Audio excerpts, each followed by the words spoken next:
Iran की singer परस्तू Ahmadi अपनी आवाज़ और साहस के लिए दुनिया भर में चर्चा का विषय बन गई। उन्होंने बिना हिजाब के यूट्यूब पर एक देशभक्ति गाना गाया, जिसके लिए ईरान की अदालत ने उन्हें 74 कोड़े मारने, 2 साल देश छोड़ने पर रोक और 2 साल की कला गतिविधियों पर पाबंदी की सज़ा दी है। फिल्म निर्देशन की पढ़ाई करने वाली परस्तू पारंपरिक ईरानी संगीत को आधुनिक तरीके से पेश करती हैं। महिलाओं की आज़ादी और अभिव्यक्ति के अधिकार के लिए उनकी आवाज़ 2022 के आंदोलन से जुड़ी रही। यह सज़ा मानवाधिकार पर बड़े सवाल खड़े करती है। दरअसल परस्तू अहमदी का जन्म 21 मार्च 1997 को ईरान के माजिंदरान प्रांत के नौशहर शहर में हुआ। नौशहर कैस्पियन सागर के किनारे बसा हुआ एक खूबसूरत शहर है। यहाँ परस्तू का बचपन समुद्र, हरे भरे इलाके और स्थानीय लोक संस्कृति के बीच बीता। उनके परिवार ने शुरुआती सालों में उन्हें सामान्य जीवन के नियमों की शिक्षा दी। परिवार के बारे में ज़्यादा सार्वजनिक जानकारी मौजूद नहीं है, क्योंकि परस्तू अपनी निजी ज़िंदगी को प्राइवेट रखती है। उनके माता पिता और भाई बहनों का नाम भी सार्वजनिक रूप से कभी सामने नहीं आया। वे एक साधारण परिवार से आती हैं, जहां कला और संगीत को काफ़ी ज़्यादा महत्व दिया जाता था।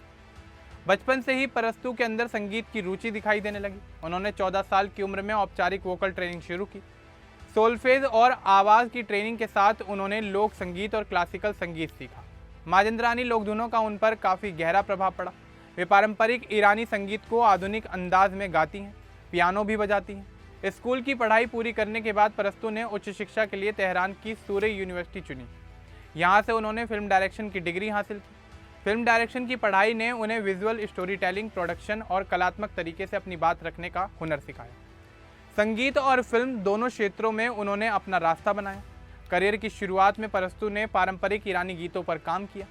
वे माजिंदरानी लोकगीतों और कवियों जैसे बाबा ताहिर और मेहदी अखवान सालेस की कविताओं को गाने के लिए जानी जाती हैं। उन्होंने वासुनक, शिराजी और हैरानी जैसे गाने रिलीज़ किए, जो स्पॉटिफाई और अन्य म्यूजिकल प्लेटफॉर्म पर मौजूद हैं। धीरे धीरे उनकी आवाज़ ईरान के अंदर और बाहर लोकप्रियता हासिल करने लगी। साल 2022 में ईरान में महिला जीवन आज़ादी आंदोलन शुरू हुआ। महसा अमीनी की मौत के बाद महिलाओं ने अनिवार्य हिजाब और अन्य बंदिशों के खिलाफ बड़े प्रदर्शन किए। परस्तु इस आंदोलन के जरिए मुखर होकर अपनी आवाज़ उठाती नजर आईं। उन्होंने गीतों और बयानों के जरिए महिलाओं की स्वतंत्रता और अभिव्यक्ति के अधिकार का समर्थन किया। उनके गाने आंदोलन का हिस्सा बने। इस दौरान सुरक्षा एजेंसियों ने उनसे पूछताछ की और उनके घर की तलाशी भी ली गई। परस्तु ने हमेशा महिलाओं की आज़ादी के लिए अपनी आवाज़ बेबाकी से उठाई। वे कहती हैं कि गाना गाना उनका अधिकार है। वे अपने प्रियजनों और देश के लिए गाना चाहती हैं। ईरान में महिलाओं पर कई पाबंदियां हैं। 1979 की इस्लामी क्रांति के बाद महिलाओं को सार्वजनिक रूप से सोलो परफॉर्मेंस की अनुमति नहीं थी। बाद में कुछ बदलाव हुए, लेकिन हिजाब अनिवार्य रहा और पुरुषों के सामने बिना हिजाब गाना प्रतिबंधित रहा। दिसंबर 2024 में परस्तु ने एक बड़ा कदम उठाया। उन्होंने ईरान की ऐतिहासिक जगह दैरे गचीन कारवां सराय में एक वर्चुअल कॉन्सर्ट किया। इसे यूट्यूब चैनल पर लाइव स्ट्रीम किया गया। 15 मिनट के इस कॉन्सर्ट में परस्तु बिना हिजाब के स्लीवलेस काली ड्रेस में नजर आईं। उनके साथ 8 म्यूजिशियन और उनकी प्रोडक्शन टीम मौजूद थी। उन्होंने देशभक्ति गीत अज खूने जवानाने वतन गाया। इसका मतलब है मातृभूमि के युवाओं के खून से वतन पर लाल फूल खिले हैं। कॉन्सर्ट से एक दिन पहले परस्तु ने यूट्यूब पर एक वीडियो पोस्ट किया था, जिसमें वो कहती नजर आ रही थी कि मैं परस्तु हूँ, एक लड़की जो अपने प्रियजनों के लिए गाना चाहती है। यह अधिकार मैं अनदेखा नहीं कर सकती, उस भूमि के लिए गाना जिसे मैं दिल से प्यार करती हूँ। देखते ही देखते परस्तु का ये वीडियो सोशल मीडिया पर काफ़ी तेज़ी से वायरल हो गया। उनके वीडियो को लाखों व्यूज़ मिले। कई लोगों ने इसे साहस की मिसाल बताया। कॉन्सर्ट के बाद परस्तु और उनकी टीम को हिरासत में लिया गया। कुछ दिनों बाद रिहा कर दिया गया, लेकिन कानूनी कार्रवाई चलती रही। जून 2026 में कोम प्रांत की क्रिमिनल कोर्ट ने फैसला सुनाया। परस्तु और उनके 8 टीम के सदस्यों को 74 कोड़े मारने, 2 साल देश छोड़ने पर रोक और 2 साल किसी भी कलात्मक गतिविधि पर पाबंदी की सजा दी गई। आरोप था कि उन्होंने सार्वजनिक शालीनता भंग की और अश्लील कंटेंट पब्लिश किया। कोन प्रांत की क्रिमिनल कोर्ट का यह फैसला अंतर्राष्ट्रीय स्तर पर चर्चा का विषय बन गया। मानवाधिकार संगठनों ने इसकी निंदा की। Centre for human rights in Iran की मानवाधिकार कार्यकर्ता बहार घांदेहारी ने कहा कि ईरान खुद को उदार दिखाने की कोशिश करता है, लेकिन हकीकत अलग है।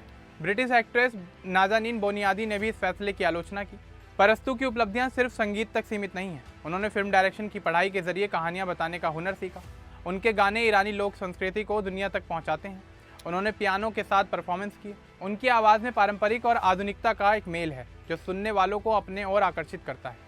2022 के आंदोलन के बाद परस्तु की लोकप्रियता काफ़ी ज़्यादा बढ़ गई। लोग उन्हें साहसी महिला मानते हैं जो बंदिशों के खिलाफ लड़ाई लड़ रही है। उनका यूट्यूब चैनल उनके संगीत का अहम जरिया बना। ईरान में सोशल मीडिया पर पाबंदियां होने के बावजूद उनका वीडियो लाखों लोगों तक पहुंचा। परस्तु का परिवार उनके काम का साथ देता रहा, लेकिन सार्वजनिक रूप से ज़्यादा सामने नहीं आया। उन्होंने अपनी पढ़ाई और संगीत को साथ साथ आगे बढ़ाया। सूर्य यूनिवर्सिटी से डिग्री लेने के बाद उन्होंने अपने प्रोफेशनल करियर की शुरुआत की। वे अपने करियर के शुरुआती सालों में छोटे छोटे परफॉर्मेंस और एल्बम की रिलीज से मशहूर हुई। ईरान में महिलाओं के लिए म्यूजिक इंडस्ट्री काफ़ी चुनौतीपूर्ण रही है। परस्तु ने इन चुनौतियों का सामना किया। उन्होंने कहा कि गाना उनका जन्मसिद्ध अधिकार है। देशभक्ति गीत गाकर उन्होंने दिखाया कि वे अपनी मातृभूमि से कितना प्यार करती हैं, लेकिन आज़ादी भी चाहती हैं। ताज़ा जानकारी के अनुसार जून 2026 में परस्तु को सज़ा सुनाए जाने के बाद दुनिया भर में विरोध प्रदर्शन हुए। कई लोगों के बयान भी सामने आए। कई कलाकार और संगठन परस्तु के समर्थन में उतर आए। उनकी सज़ा अभी लागू नहीं हुई है और आगे अपील भी की जा सकती है। परस्तु की टीम के सदस्यों में म्यूजिशियन एहसान बेरागदार और सोहेल फ़कीह नसीरी भी शामिल हैं। यह मामला ईरान में महिलाओं की स्थिति को दिखाता है। 1979 के बाद से कई नियम बने, लेकिन परस्तु जैसे कलाकार बदलाव की कोशिश कर रहे हैं। उनका कॉन्सर्ट खाली थिएटर में था, लेकिन लाखों लोगों तक पहुंचा। परस्तु की कहानी साहस की एक मिसाल है। बचपन से संगीत, प्रेम, फिल्म की पढ़ाई, लोक गीतों का आधुनिक रूप और हिजाब विरोधी रुख ने उन्हें एक अलग पहचान दी। विवादों के बावजूद वे अपनी सिंगिंग को नहीं छोड़ रही हैं। दुनिया भर के लोग अब उनके साथ खड़े नजर आ रहे हैं।